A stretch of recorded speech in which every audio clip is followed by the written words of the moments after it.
Oke, first class function. Ini disclaimer, ini materi lumayan advance. Jadi kalau teman-teman belum familiar atau belum nyaman dengan materi sebelumnya, sebaiknya pahami lagi materi sebelumnya dan coba kerjain assignment-nya sampai benar-benar familiar baru masuk ke sini. Dan ini materi cukup opsional sebenarnya. Jadi tidak memahami ini juga tidak apa-apa. Kalau teman-teman ngerasa masih belum ready, boleh di-skip dulu ke materi berikutnya ya. Ini materi cukup advance. Jadi, ini sebenarnya first class function. First class function itu tidak di semua bahasa pemrograman seperti itu. Kebetulan Golang memiliki fitur itu, yang artinya function itu bisa disimpan ke variable, dan function itu bisa dikasih ke argumen, dan implikasi macam-macam. Nanti ada closure dan lain-lain. Sebagai contoh, ini masih kosong. Kemudian misalnya kita ingin membuat function increment, di mana ini ada nilai. Jadi inputnya adalah integer, outputnya adalah integer juga. Kita bisa seperti ini ya, simple. Jadi increment dari 3 adalah, kalau kita print, harusnya angkanya adalah 4 ya. Angkanya 4. Dan oh ya, function itu bisa dikompos ya. Jadi kita bisa manggil kayak gini. Ini outputnya adalah 5. Karena increment dengan input 3 akan masuk ke sini, dihitung 4, dibalikan, berarti hasil dari ini adalah 4. Adalah 4. Kemudian 4 itu jadikan parameter lagi ke increment berikutnya, hasilnya adalah 5. Jadi sama aja kayak ngeprint 5 gitu ya. Caranya gitu ya, teman-teman. Bisa kayak tadi, kayak saya lakukan tadi. Coba satu-satu dari dalam ya. Increment 5, hasilnya kan 6. Oke, kita ganti dengan 6. Increment 6, hasilnya 7. Oke, diganti. Ini hasilnya 8, maka dia akan ngeprint angka 8. Oke, ini function sederhana, function biasa. Tapi function ini bisa kita bikin sebagai first class function. Caranya adalah seperti ini. Jadi, oh ya, pembuatan function itu harus di luar function lain ya. Jadi nggak boleh kayak gini. Nah, ini nggak boleh nih, karena di dalam function ada function. Itu tidak boleh, harus di atas. Nah, kita coba bikin fungsi lain, decrement, kurang lebih sama dengan atas, tapi dia akan mengulangkan nilai. Tapi kita akan memakai first class function. Ya, ini ada betul. Ini error karena belum kita pakai. Ya, ya. Ini harusnya outputnya adalah 2 dan 2. Decrement 3 itu masuk ke function ini. Bentuknya mirip kayak di atas ya. Sama kan? Function. Cuma di setelah function ini tidak disebutkan nama functionnya. Kemudian ininya, apa namanya, parameternya, return type-nya sama, dalamnya juga sama. Jadi bedanya cuma di sini. Dia tidak dikasih nama. Artinya function ini anonim. Kita sebut sebagai anonymous function. Ini anonim. Baru kemudian kita di sini kasih nama. Kita simpan di variable dec.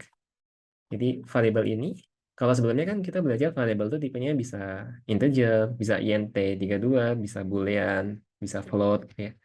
Tapi variable itu tipenya bisa juga function. Jadi ini yang disebut sebagai first class function.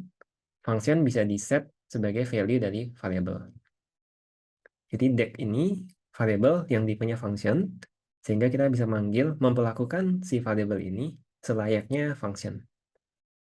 Kalau variable biasa ya, misalnya kayak number gitu, dia angka 1, nilainya angka 1, kita bisa ngeprint number, bisa, tapi kita nggak bisa number 4 gitu ya. Nggak bisa kita kasih parameter, karena tipenya kan integer. Sementara dec ini sama-sama variable juga, tapi karena tipenya function, maka dia bisa dikasih parameter. Ini yang disebut sebagai first class function. Again, ini advanced concept. Semoga nggak terlalu intimidated, tapi ini lumayan dipakai di Golang. Walaupun nggak pakai itu pun masih bisa. Nah, kelebihannya apa? Contoh lain, karena dia udah di set sebagai variable ya. variabel itu kan kelebihannya dia bisa di passing around, bisa dibawa sebagai parameter, dan lain-lain. Karena ini bisa dibawa sebagai parameter, maka kita bisa juga bikin seperti ini.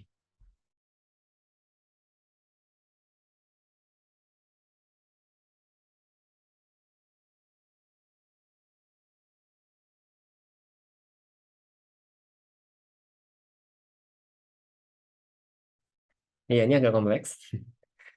Dia ada sebuah fungsi yang parameternya adalah fungsi juga tipenya. Ini kan tipenya, ini nama parameternya, nama parameternya f.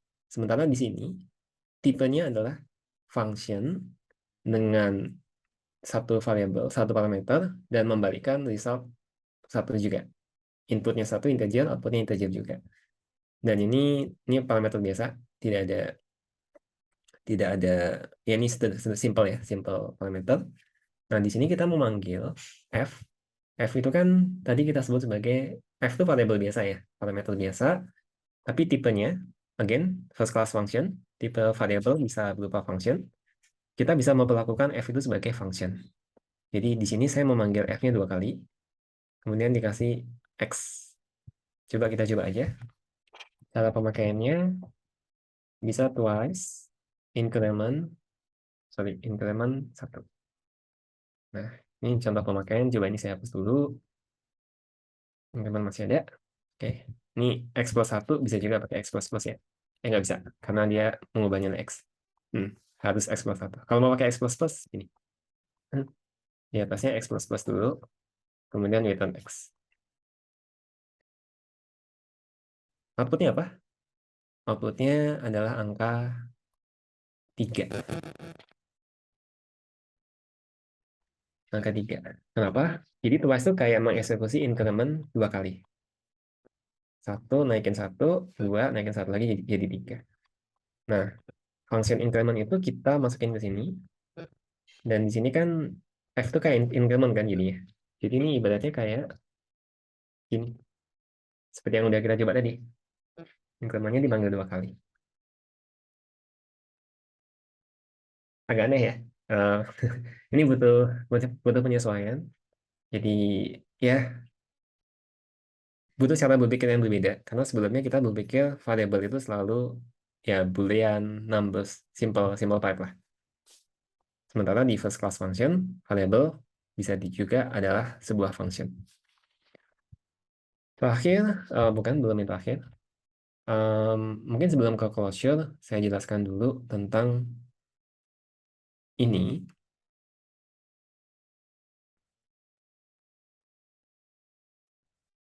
Iya, kembali ke tadi, increment yang bukan tipe kayak gini, tapi yang dibikin sebagai variable. Function x, returnnya adalah integer. X ini jangan lupa dikasih tipe. Ini. Dan ini kita bisa panggil seperti tadi. Ini ya. Increment 1. Increment ini kan kita langsung, ini anonymous function ya. Dan kemudian kita simpan di sebuah variabel. Sebenarnya bisa juga. Kita langsung memakai anonymous function itu tanpa disimpan di variabel. Caranya gini.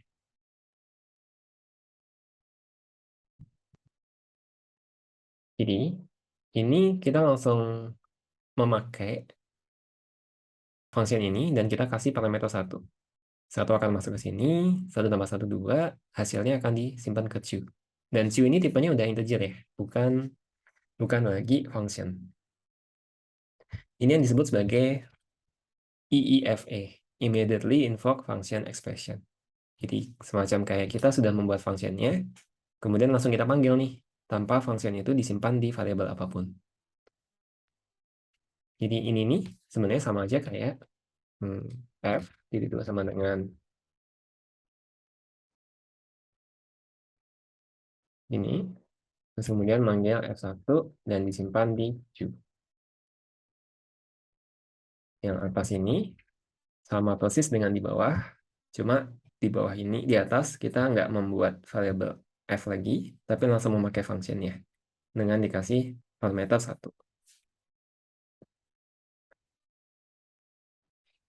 Oke, sampai sini silakan di stop atau diulangin kalau ada yang kurang paham. Berikutnya yang terakhir adalah closure. Ini juga advance. Kita kembali ke tadi. Kita punya function increment ya.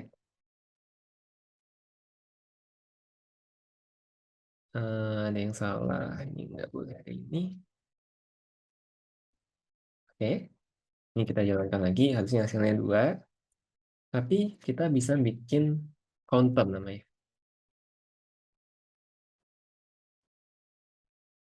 Di sini kita sebut sebagai initial. Mungkin starting number. Kemudian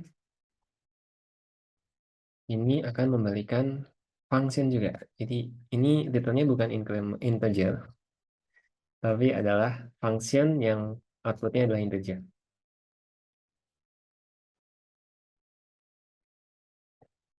Starting number plus return starting number.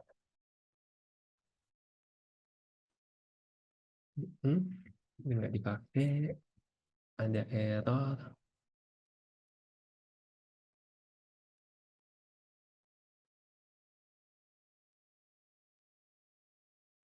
Oke. Errornya terjadi karena ini tipenya harusnya function integer. Ya, yang sini harus sama ini. Ini juga sama, first class function tadi kita sudah sebut bisa di set sebagai variable. Konsekuensinya variable bisa di passing sebagai parameter dan variable bisa juga di return sebagai function, function return type. Di sini kita return functionnya adalah berupa function juga gitu ya. Jadi function yang membalikan function. Nah, counter ini jadi tipenya adalah function. Function kita kasih parameter 1 akan masuk ke sini. Kemudian dia balikannya adalah function juga. Dengan starting number itu udah keset sebagai angka 1 di awal ya. Jadi CTL ini function ya. Karena kan return-nya ini function, maka CTL ini function juga. Jadi CTL seperti ini akan salah. Coba kita eksekusi. Outputnya akan aneh gini. Kenapa aneh? Ini adalah address dari function. Jadi kalau kita mau menggunakan itu, kita perlu memanggil function ini. Jadi kan CTL itu adalah si ini nih. Si ini. Untuk mengeksekusi. Dan ini adalah ini gitu ya. Dimana ini itu adalah function dengan code isinya ini. Untuk mengeksekusi bagian ini, maka kita harus memanggil function CTL itu. Dia akan memanggil bagian ini. Ini balikannya adalah angka 2. Dan kalau kita panggil CTL lagi,